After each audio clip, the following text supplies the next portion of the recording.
तो दिल्ली की शराब नीति में घोटाला और करोड़ों के मनी ट्रेल के आरोपों के बीच मुख्यमंत्री अरविंद केजरीवाल की गिरफ्तारी, इन तमाम घटनाक्रम के बीच सबसे बड़ी बात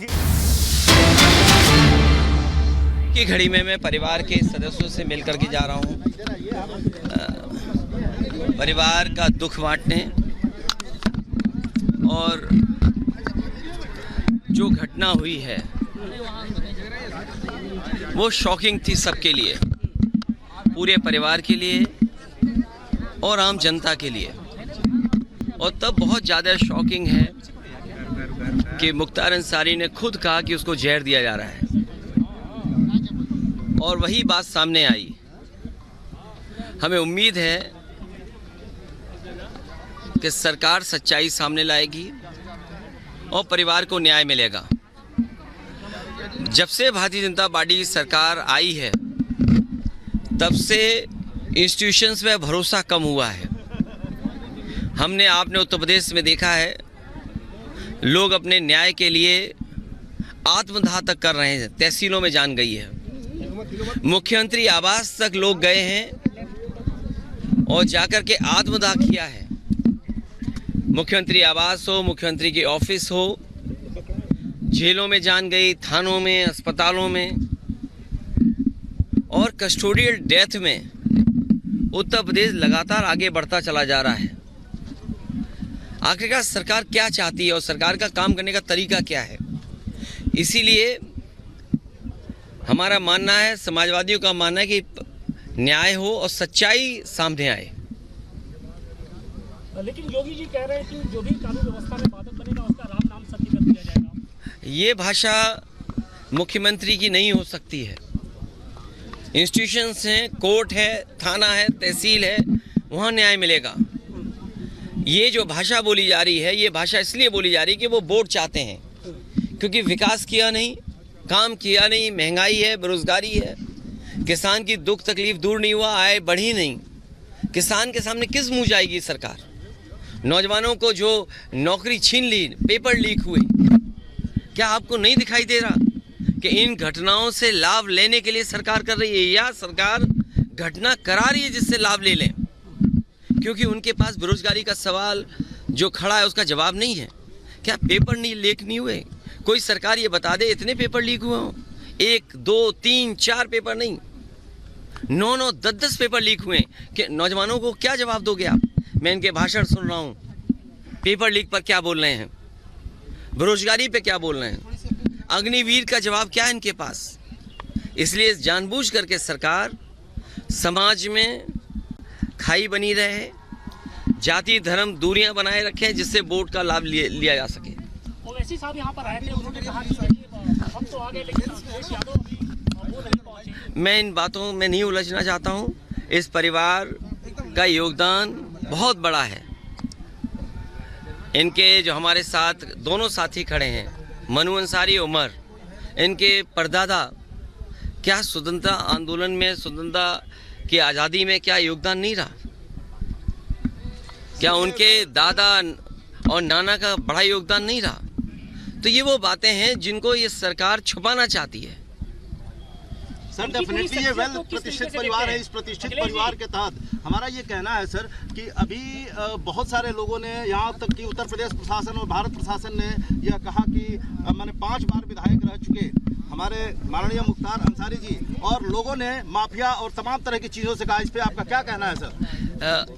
कभी कभी दूर बैठे लोग छवि नहीं पहचान पाते हैं, जब ज़मीन पर पहुँचते तो छवि जानी जाती है। जो छवि दिखाई गई है वो छवि नहीं थी। परिवार के कितने सदस्य रहे हैं, जैसा मैंने कहा कि आपने मुख्तार अंसारी नाम लिया, उनके दादा, उनके नाना का योगदान क्या देश की आज़ादी में नहीं रहा? किन परिस्थितियों में, किन वजह से चीज़ें बदली, लेकिन समाज और परिवार, और खासकर ये परिवार आज भी गरीबों के दुख दर्द में शामिल है। क्या आपने नहीं देखा कि जन सैलाब यहाँ पर आ गया? वो लोग जिन्होंने यहाँ पर परिवार के साथ खड़े होकर के ये बताया कि वे परिवार के साथ हैं। क्या प्रशासन नहीं भेदभाव कर रहा था? क्या सरकार भेदभाव नहीं कर रही थी?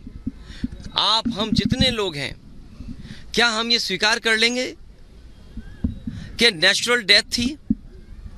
क्या आम जनमानस में ये भावना नहीं है कि कुछ सरकार छिपा रही है? और रशिया में क्या एक लीडर ऑपोजिशन को जहर देकर नहीं मारा गया? रशिया में नहीं मारा गया क्या? कितने लोगों की जान चली गई? रशिया में अभी लीडर ऑपोजिशन को इसी तरह जेल में रख करके, और जेल में नहीं जहर दे दिया गया। आप सोचो, भारत सरकार पे आरोप है लगा कि आप हमारे देश में हत्या करा रहे हो। क्या कनाडा के प्राइम मिनिस्टर ने भारत पर आरोप नहीं लगाया? क्या अमेरिका में आपने जिसको सुपारी दी थी वो नहीं पकड़ा गया?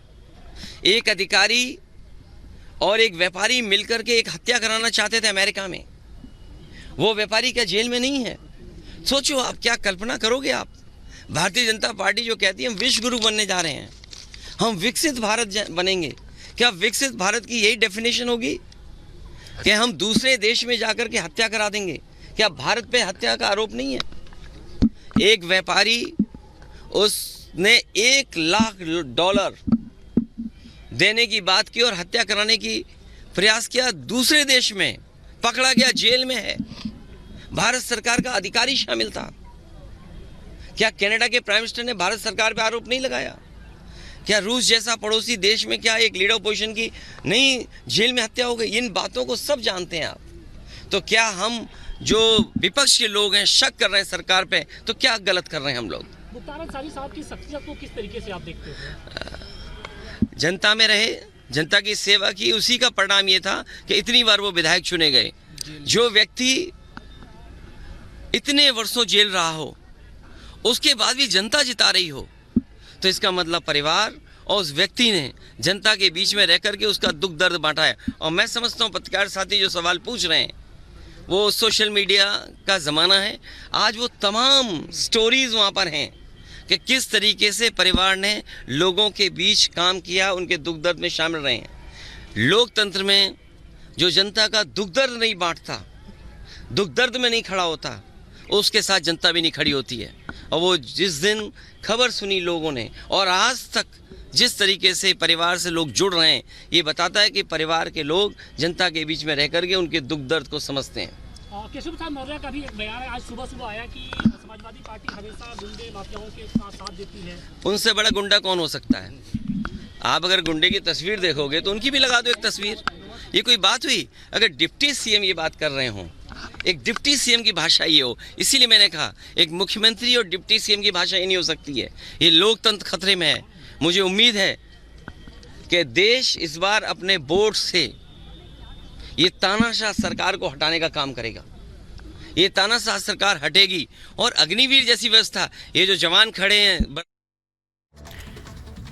तो देखिए किस तरीके से अखिलेश यादव को आप सुन रहे थे, यहाँ पर पूरी तरीके से माफिया मुख्तार अंसारी की पैरवी करते हुए अखिलेश यादव नजर आए। सवाल यही उठता है कि जब राम मंदिर में प्राण प्रतिष्ठा रामलला की हुई, वहां जाने की इनको फुर्सत नहीं थी, लेकिन अब माफिया मुख्तार अंसारी के घर जाने की इनको फुर्सत है।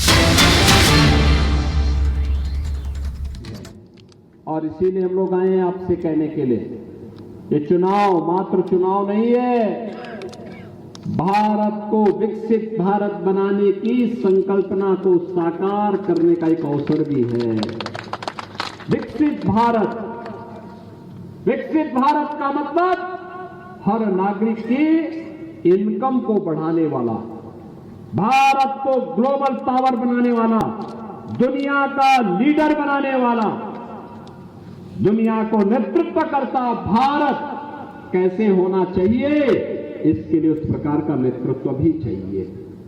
और वह करिश्माई नेतृत्व प्रधानमंत्री मोदी जी के नेतृत्व, मोदी जी का हम सबके सामने है। एक बदलते हुए भारत को हम देख रहे हैं और इस बदलते हुए भारत के लिए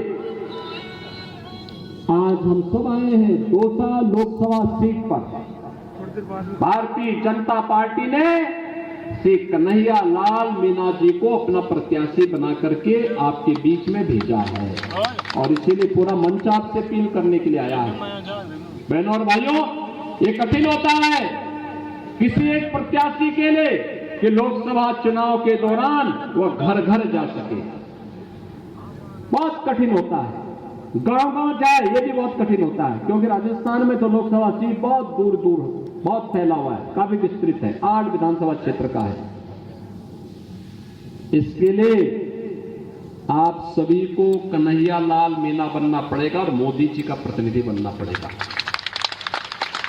सहमत है ना? आज 7 अप्रैल हो गई है, 7 अप्रैल आज हो गई है, 19 को वोट होना है। आपके पास 11 दिन का मात्र समय है, तो 11 दिन के लिए खेती बाड़ी के समय के लिए कुछ समय निकाल करके शेष समय प्रतिदिन 8 से 10 घरों के से भी संपर्क करके आप श्री कन्हैया लाल मीणा बन करके एक एक घर में जाएंगे कि यह चुनाव देश के लिए है और इस देश के लिए काम करने के लिए है। यह अगर आप बोलेंगे तो बहनों और भाइयों, कोई कारण नहीं